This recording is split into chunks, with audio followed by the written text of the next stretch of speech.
Macam mana nak tahu kalau darah dah berhenti sepenuhnya selepas cabutan? Secara umum, darah akan berhenti dalam masa 10 ke 30 minit selepas cabutan. Bergantung kepada proses cabutan tu, sama ada senang ke, susah ke, buat surgery ke. Kalau cabutan biasa, dalam 10 ke 20 minit dia dah stop. Tapi kalau surgery mungkin akan ambil masa sejam, 2 jam, baru dia akan slowly stop. Tapi macam mana nak tahu dia dah stop ke tak? Selepas cabutan, saya akan advise untuk patient gigit kapas dan setiap 20 ke 30 minit untuk tukar kapas. Setiap kali korang tukar kapas tersebut, korang boleh tengok dekat kapas tu darah tu dah makin berkurang ataupun tak. So biasanya daripada kapas pertama, kedua, ketiga tu boleh tengok darah tu dah makin berkurang. Kalau dah tak ada darah dekat kapas, maksudnya darah tu dah berhenti.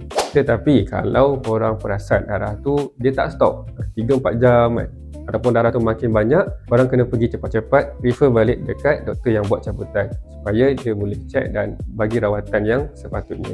Kalau ada apa-apa soalan, just drop je dekat komen, nanti saya akan reply.